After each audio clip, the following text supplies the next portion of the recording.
Berkat kasih karunia Tuhan kiranya turun ke atas kita semua di dalam kelimpahan kasih sayang dari Tuhan Yesus yang terkasih bagi kita. Dan akan ditambah-tambahkan untuk kita melalui firman Tuhan sore hari ini. Puji Tuhan.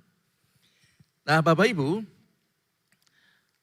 sebetulnya ini masih dalam seri mengikuti teladan Yesus, cuman saya nggak kasih nomor karena temanya berbeda-beda. Tetapi fokusnya ke sana sama ya. Sore ini saya ingin membawakan tentang kebenaran, tentang kasih. Bapak Ibu berbicara soal kebenaran, berbicara soal ketaatan untuk mengasihi, itu sesuatu yang tidak mudah. Itu sesuatu yang sulit. Betul Bapak Ibu? Tetapi bukan berarti tidak dapat dikerjakan. Karena tidak mudah atau sulit itu bukan mustahil. Sedang orang percaya, bagi orang percaya tidak ada yang mustahil. Apalagi hal-hal yang sulit. Ya. Mari kita lihat saja dulu ayatnya saudara. Di dalam Matius 24 ayat yang ke-12 sampai yang ke-13. Sampai yang ke-12 saja saya baca saudara. Nanti bersambung ya. Matius 24 ayat 12 dikatakan demikian. Dan karena makin banyak bertambahnya keturhakaan, maka kasih kebanyakan orang akan menjadi dingin. Tetapi orang yang bertahan sampai pada kesudahannya akan selamat. Sampai 13 itu ya, puji Tuhan. Nah Bapak Ibu yang saudara yang dikasih Tuhan, saya berhari-hari penasaran dengan ayat ini. Karena banyaknya keturhakaan, kasih menjadi dingin. Nah kalau kita semakin menyelidiki firman Tuhan, semakin mendalami dan semakin tahu saudara, maka kita mendapati bahwa ternyata kita masih banyak kurangnya saudara. Demikian juga dalam hal yang saya sampaikan, saya diberkati hal ini dan saya sampaikan kepada saudara. Pada sore ini ada hal yang perlu kita pelajari, perlu kita perjuangkan dalam hidup kita. Yang masih banyak kurang ternyata saudara. Yaitu soal kebenaran dalam melakukan kasih. Dari ayat itu tadi saudaraku ada kata karena bertambahnya keturhakaan maka kasih kebanyakan orang akan menjadi dingin. Saya terus pelajari saudara dan saya mendapatkan kata dingin ini ditulis dalam terjemahan aslinya dengan kata siko dan memiliki arti yang pertama melemah, mengecil, lalu mundur dari hidup kita. Teks aslinya begitu, asli artinya saudara. Jadi karena adanya keturhakaan, maka kasih itu menjadi dingin. Dingin itu menjadi melemah, mengecil, sampai mundur dari hidup kita. Ya, kata siko itu.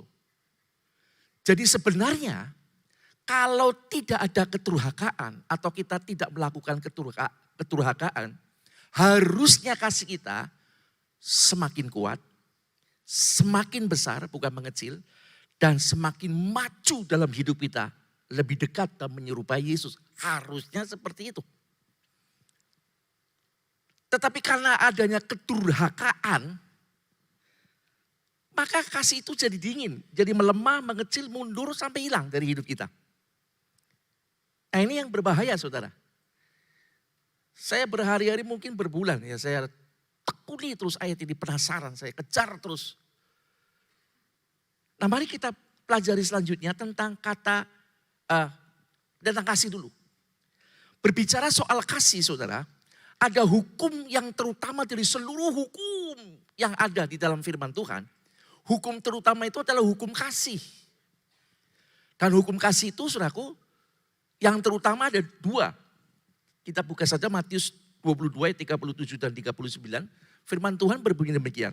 Kasihilah Tuhan Allahmu dengan segenap hatimu, dan dengan segenap jiwamu, dan dengan segenap akal budimu. Dan hukum yang kedua yang sama dengan itu ialah kasihilah sesamamu manusia seperti dirimu sendiri. Ini hukum yang terutama saudara. Hukum yang terutama dan utama. dari seluruh hukum-hukum yang lain. Tapi dari firman Tuhan yang kita pelajari sore ini, ke depan di masa-masa yang sulit, akan banyak orang yang gagal melakukan kasih ini. Sehingga banyak orang akan mengalami kesulitan untuk mengasihi sesama. Dan sulit mengasihi Tuhan dengan benar. Ini kan membahayakan saudara. Dingin kasihnya. Ini penting untuk kita ketahui saudara, supaya kita harus berjuang masuk ke sana. Jadi benar-benar kita itu menyerupai Yesus dalam hal apa? Nah, kita kan lagi belajar tentang jejak Yesus ini kan. Kita adalah Kristianos, dalam hal ini kita bicara soal kasih. Nah mari kita lihat tentang kedurhakaan. Oh masih ada catatan selanjutnya, sorry. Ketika kasih kita melemah, kasih kita mengecil, dan undur dari hidup kita, karena adanya kedurhakaan ini saudara, maka kita akan kehilangan surga di bumi. Maksudnya suasana surga di bumi. Karena ada nyanyian, suasana surga turunlah, suasana surga turunlah. Gak pernah dinyanyiin itu lagu Pantekosta tuh padahal tuh. Kami bernyanyi padamu, suasana surga turunlah. Lalu yang hilang, kenikmatan hubungan seorang akan yang lain. Karena kasih adalah pengikat. Jadi hubungan antara sesama itu saudaraku akan alami hambar. Hambar banget. Kita akan kehilangan suasana surga di bumi. Karena tidak adanya kasih, kasihnya jadi dingin itu. Dan kasih itu merupakan perekat dari seluruh hal yang kita kerjakan di bumi ini. Coba ada ayat itu, Kolose 3 ayat 14, tolong dibuka ayatnya. Kolose 3 ayat 14 berbunyi demikian Bapak Ibu. Dan di atas semuanya itu, semua apa sih? Segala hal yang kita kerjakan. Baik bagi manusia, bagi Tuhan dalam pelayanan. Kenakanlah kasih sebagai pengikat yang mempersatukan dan yang menyempurnakan. Nah kalau ini enggak ada saudara, kita lihat dalam catatan selanjutnya. Ketika seseorang tidak lagi terikat dengan kasih, maka hubungannya akan bermasalah. Bermasalah saudara. Hubungan yang tanpa kasih, isinya adalah tangisan, air mata, keadaan yang tersakiti. Karena kasih tidaklah menjadi ikatan di dalamnya. Jadi kita saudaraku yang Tuhan kasih, jangan sampai kita mendurhaka. Kalau toh kita mendurhaka, kita harus tinggalkan sifat ini. Ya. Kalau nggak ada kasih, wah repot ini saudara. Isinya paling tangisan, air mata, keadaan yang tersakiti.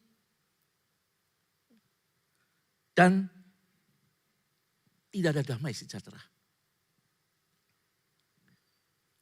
Nah ketika seseorang gagal dalam mengekspresikan kasih, catatan selanjutnya.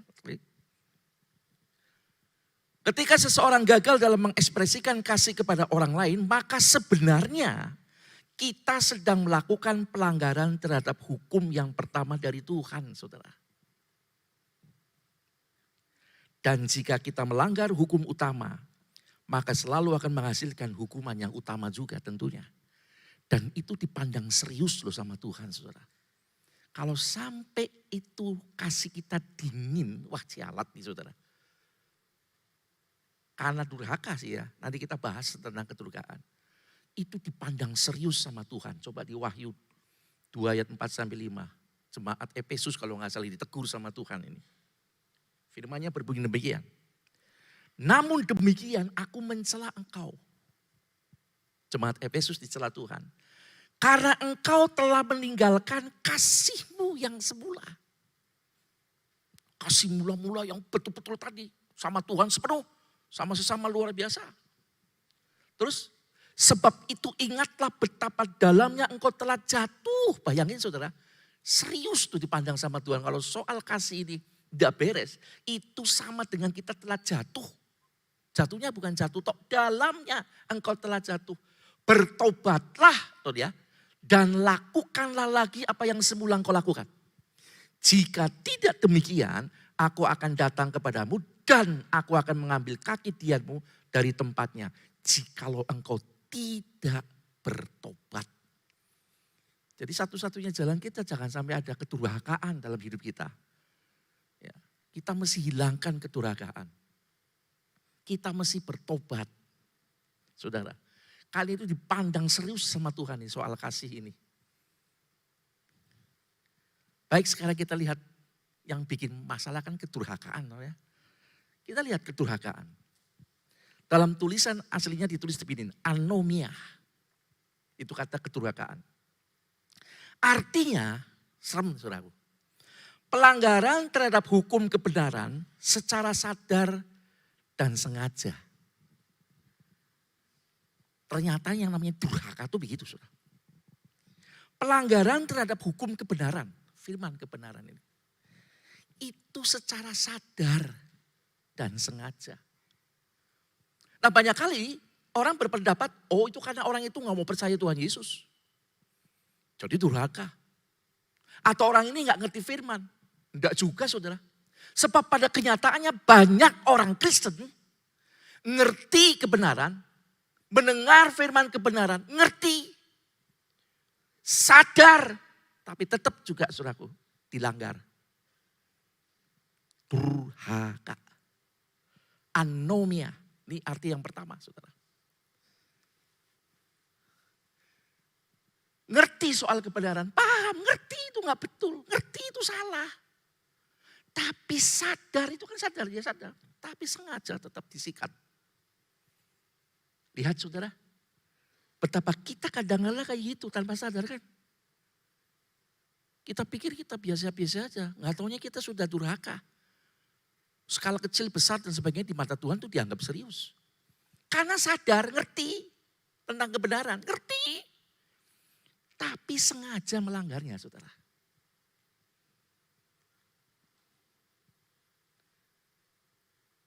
Ya sering kali begitu kan orang, oh ngerti gak benar. Tapi orang umum juga begitu, udahlah. Lalu pakai istilah dunia. Zaman ini adalah zaman edan Pak. Kalau nggak ikut edan, orang keduman. Kan begitu ngomongnya. Tapi tidak dengan Tuhan, saudara. Nah kalau ini dipelihara terus, ini berbahaya, saudara. Kalau ini terus dipelihara terus, saudara ngerti. Saya nggak benar yang lakukan begini. Tapi tetap dilakukan, itu durhaka ternyata, saudara. Saudara ngerti kalau ngomongin orang yang tidak benar itu sudah fitnah. Ngerti. Tapi tetap dilakukan. Itu durhaka saudara. Ngerti itu gak benar. Sadar. Tapi tetap dilakukan. Durhaka. Nah kalau ini terus dipelihara. Berbahayanya adalah pada arti yang kedua. Arti anomia yang kedua adalah. Mengabaikan kebenaran. Nah ini dia bahaya. Karena orang yang sudah biasa dengan sadar dan sengaja melanggar. Maka kebenaran itu baginya tidak lagi penting. Inilah yang namanya durhaka. Akhirnya gak mempan saudara. Bertahun-tahun jadi Kristen, dengar firman kebenaran, tapi gak pernah ada perubahan. Durhaka itu. Karena biasa ngelanggar. Orang Tegal ngapal saudaraku, watek digawang murek gitu toh. Mengapa banyak orang Kristen bertahun-tahun gak ada perubahan, gak ada kemajuan.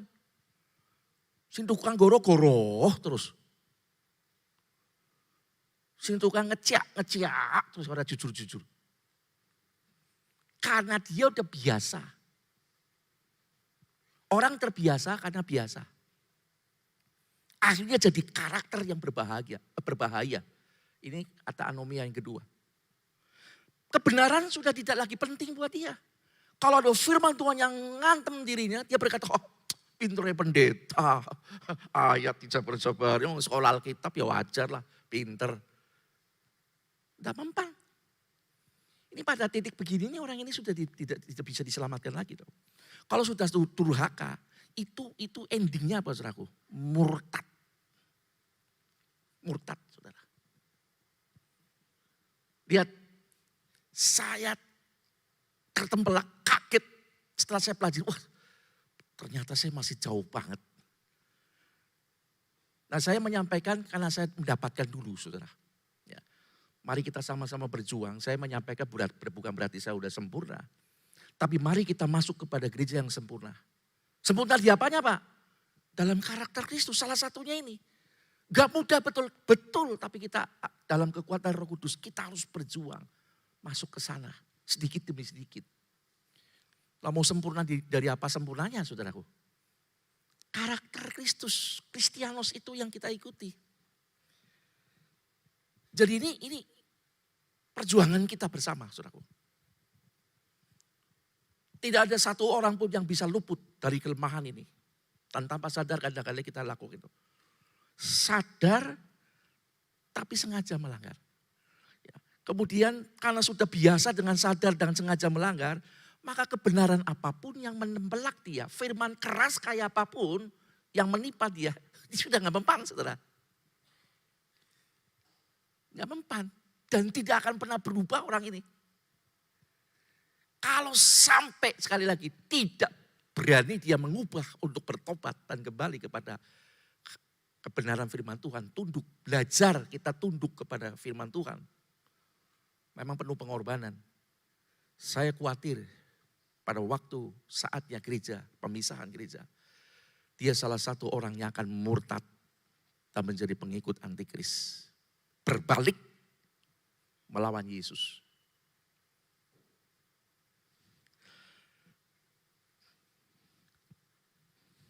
Nah sekarang tentang kasih. Tadi kata kedurhakaan. Kasih kebanyakan orang jadi dingin. Nah ini kasih sekarang. Kasih di sini saudaraku ditulis agape dari akar agapau. Dari akar kata agapau. Jadi agape atau agapau itu artinya yang sama. Ya. Saudara sekali lagi saya bukan ahli bahasa Yunani. Saya belajar juga saudara. Teladan saya Bapak Ibu Gembala kami yang kalau belajar itu saya nggak berani ganggu saudara. Kalau lihat lagi baca itu saya mau ketok pintu aduh takut ganggu. Karena betul-betul konsen kalau belajar. Saya tiru begitu ya.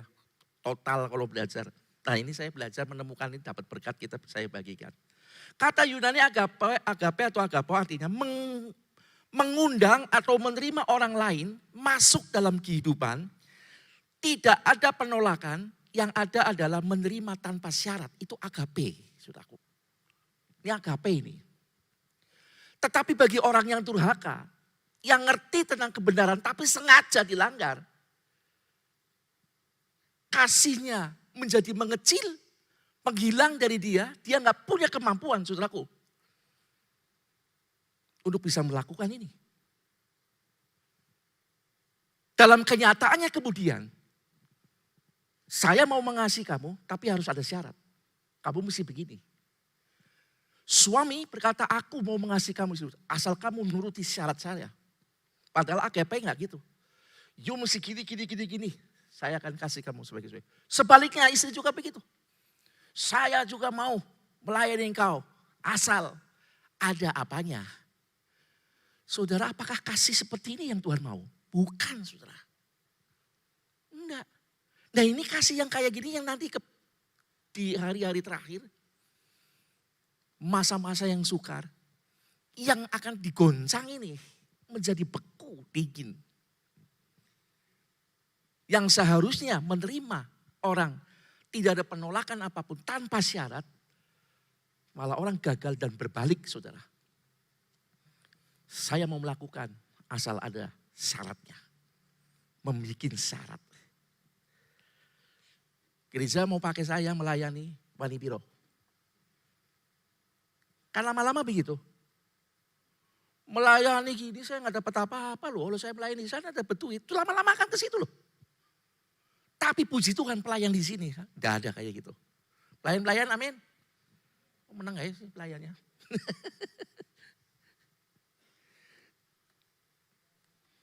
Kalau kasihnya jadi dingin. Semua pakai syarat. Jadi bukan lagi agape ini saudaraku. Gak tahu kasih apa ini. Eros juga bukan. Tapi kepada kepentingan diri sendiri. Nah kemudian saudara. Kasih yang seperti ini yang Tuhan tidak mau. Tapi yang Tuhan mau, dalam catatan selanjutnya. Yang Tuhan mau adalah kita melakukan kasih seperti kasihnya Yesus. Itu dia, makanya tadi saya bilang tema ini masih tema dalam mengikuti jejak kaki Tuhan. Kristianos. Seperti kasih Yesus yang mau menerima kita tanpa syarat. Ia tidak menolak kita tetapi mengundang kita datang kepadanya. Sebab kekuatan kasih dari Yesus tidak pernah mengenal istilah eksklusif. Tetapi selalu berkaitan dengan inklusif. Nah ini saya sering kali diprotes dalam tanya jawab sama jemaat. Om, mau diartikan. Pakai puasa, dur-dur, orang ngerti, tak mudeng. Saudara, eksklusif itu artinya kasih itu hanya diberikan kepada orang-orang tertentu saja. Gak untuk semua orang, pilih-pilih. Tetapi inklusif itu untuk semua umum. Dan kasih Yesus itu inklusif, bukan eksklusif.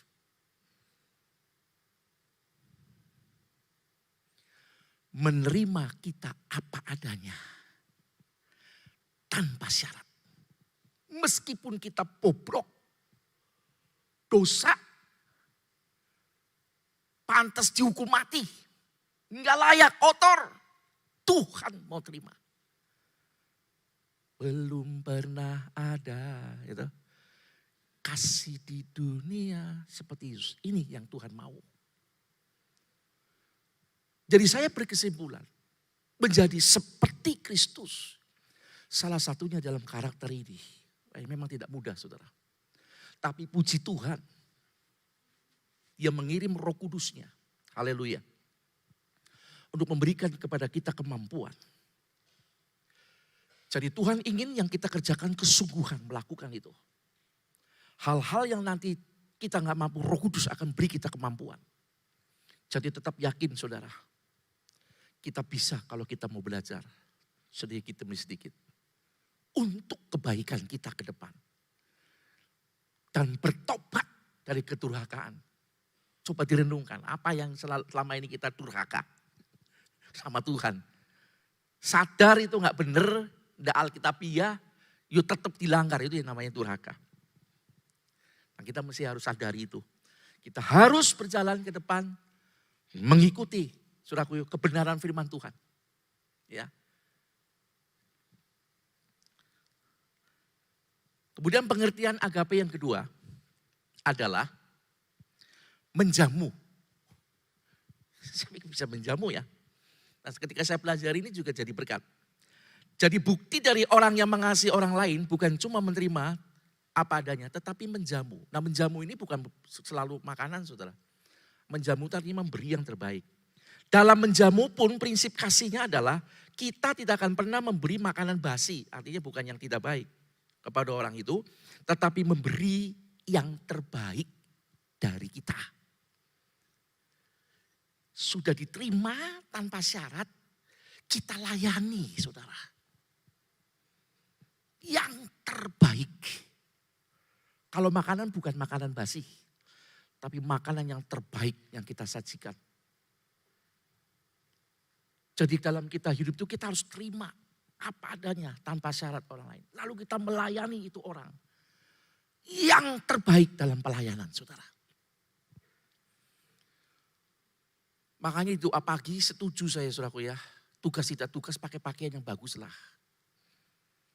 Kayaknya dibeda-bedain loh saudara. Di ibadah umum pakai pakaiannya bagus. Di doa pagi pakainya jin saudaraku.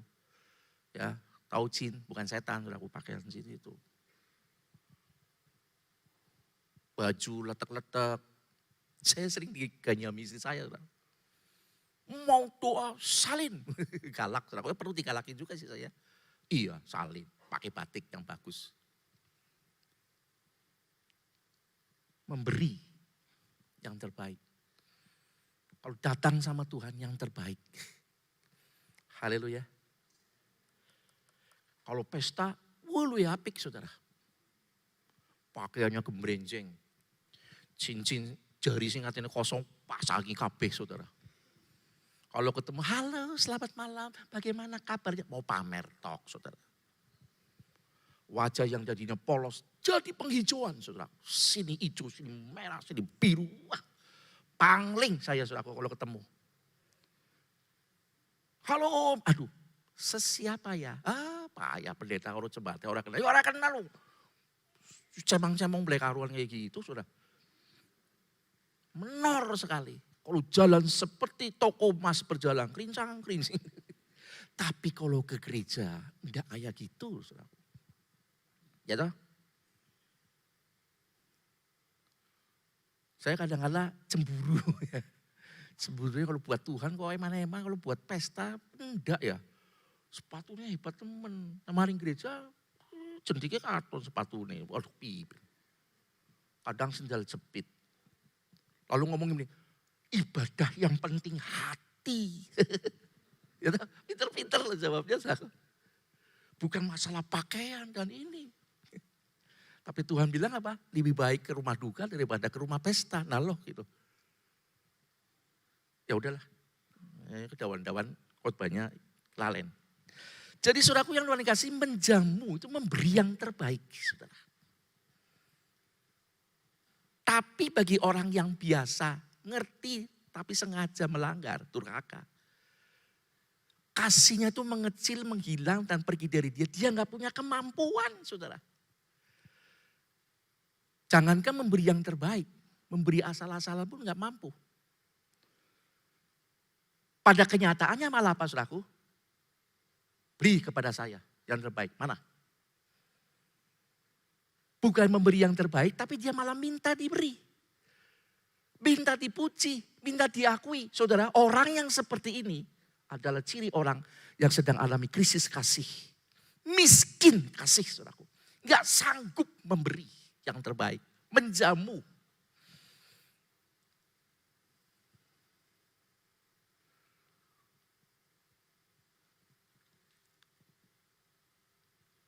Saya kadang-kadang melihat, saudara.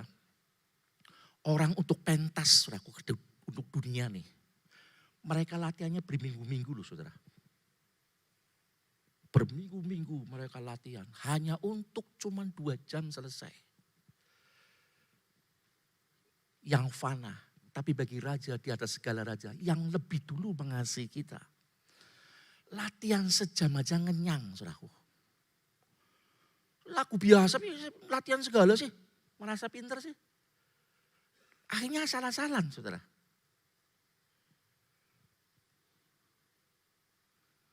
Makanya benar tahun totalitas. Kalau belajar total. Ya ada contohnya. Ya orang tua kita semua rohani. Kalau belajar luar biasa saudara. Bukunya banyak sekali. Ya. Saya kadang-kadang penasaran pengen kalau punya waktu buku apa Pak. Pengen melu baca gitu saudara ya. Biar ilmunya nambah. Konsentrasi yang baik. Melayani betul-betul. Dengan penuh kasih. Jangan karena wani piro, aduh sialat saudara. Wani piro. Saya kadang-kadang kesulitan ketika Bapak Gembala instruksikan, cari pelayan-pelayan untuk ini. Pada nganyang saudara. Saya pikir ya ampun, bisa gak ngerti sih ya. Saudara, kita lihat ya. Urut-urutan kita dalam pertumbuhan iman. Ini waktunya di mana sih? Oh situ, masih ada 16 menit. Saya mau ngomong apa nih, kelalen tadinya. Oh urutan itu, Bapak Gembala kan sering itu ya, sering ajar. Yang paling dasar itu adalah iman. Lalu dari iman kepada kebajikan. Coba kita renungkan. Hanya orang yang merasa terima kebaikan Tuhan begitu rupa. Orang ini akan berjuang bagaimana cara membalas kebaikan Tuhan. Itulah kebajikan. Gak usah bicara ke sana-sana dulu. Dia akan berpikir Tuhan begitu baik mengasihi aku luar biasa. Dia berpikir bagaimana caranya aku balas kasih-Mu Tuhan. Kayak pemazmur. Ya dengan kesungguhan. Melayani Tuhan. Tadi khotbah Bapak Wakil Gembala. Sudah Bapak dia, makanya saya sebut Bapak juga.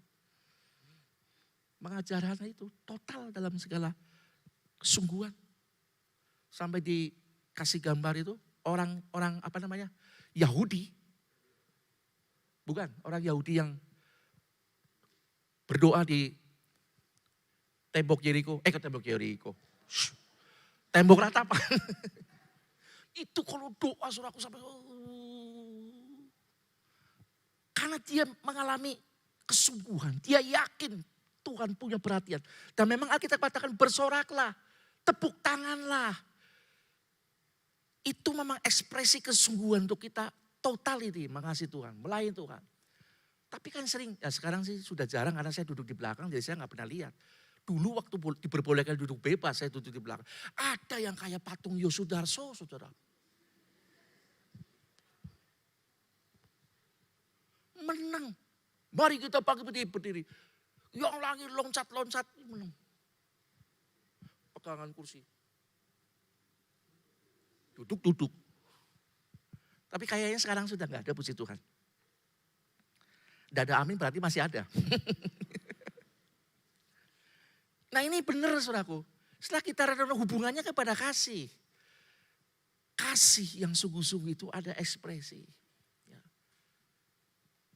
Tapi kalau tepuk tangan saudaraku jangan ngakai. Ada yang model tepuk tangannya blok. Yang di pinggirnya ini kan sudah mepet-mepet kita. Jangan terlalu ini ngeplak sebelah saudaraku.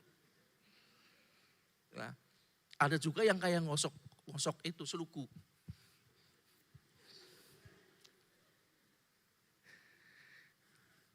Nah yang mantan penjudi kalau tepuk tangan kelihatan saudaraku.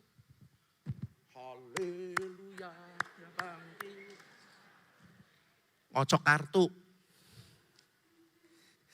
Ada lagi yang kayak tepuk nyamuk. Haleluya. Saudara mau ekspresi kayak apa? Yang penting kesungguhan saudara mengasihi Tuhan. Dalam bentuk memuji Tuhan. Amin. Ya asal jangan muter-muter nggak karuan sih. Tetap di tempat saudaraku. Kita kan punya kursinya sudah semakin sempit ya. Jadi seperti itu. Jadi saudara.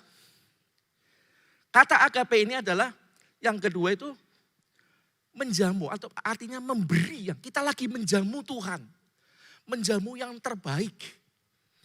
Penyanyi, pemain musik menjamu yang baik. Ketika main musik, saudara tetap harus nyanyi.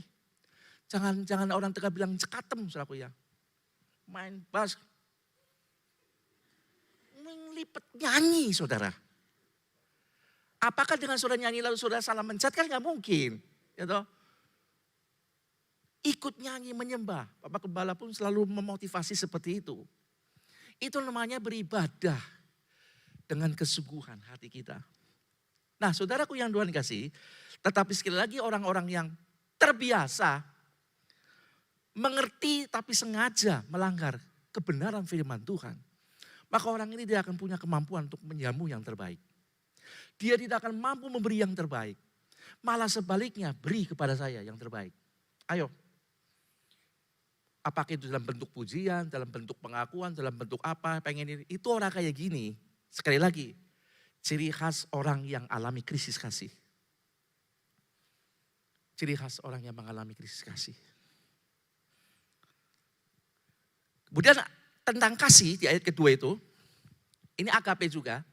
Saya mengambil salah satu terjemahan dalam bahasa Inggris, saya lupa catat itu terjemahan apa ya, KJV atau apa.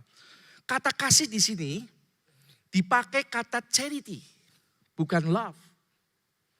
Tapi charity, ini juga menarik perhatian saya. Ya. Nah kekuatan kasih yang kita miliki ini saudaraku harus meningkat sampai kepada beramal. Charity itu artinya amal. Krispes, charity. Ya beramal di waktu Natal. Oh jemaat malam jam ikut saya. Plus sekintal. Bukan sekintal, berapa ya? Banyak ya.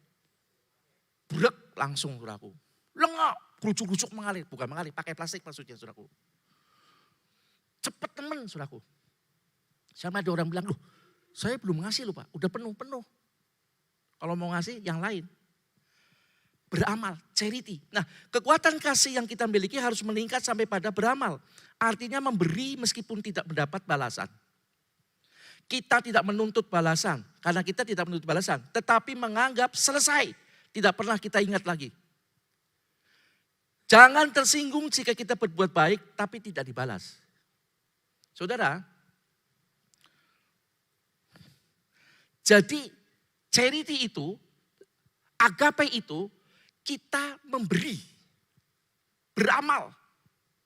Dan kalau beramal itu saudaraku tidak mengharapkan balasan.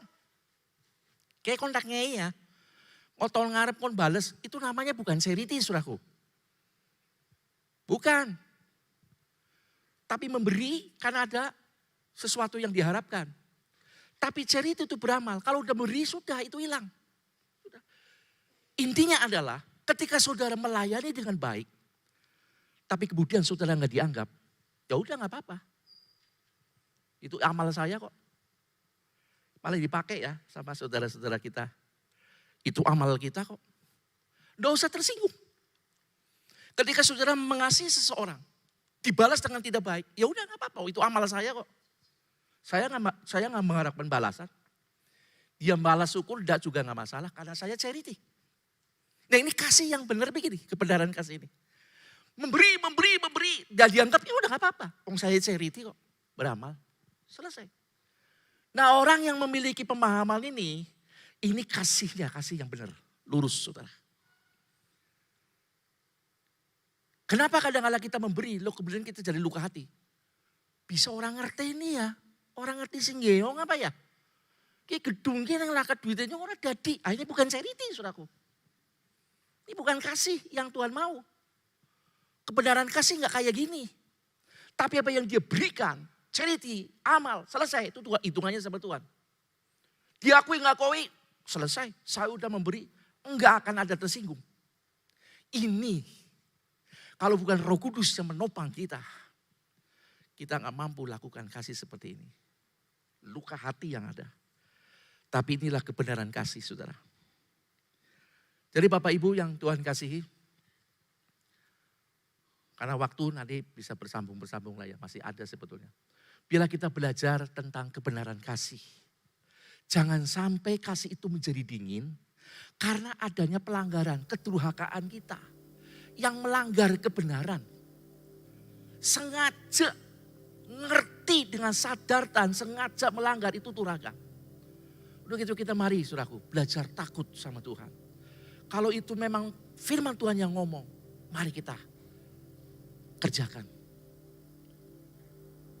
Kalau kita mau mengerjakan sesuatu, firman Tuhan bilang jangan. Ya jangan kerjakan. Bertobatlah. Jika tidak, saudara akan menjadi kebiasaan. Maka kebenaran apapun yang diberitakan kepada kita gak bakal mempan lagi. Dan itu berbahaya. Kita harus mengikuti jejak kasih Tuhan yang luar biasa. Yang sudah memberi teladan buat kita. Yang kasihnya betul-betul total. Kasih di dalam kebenaran.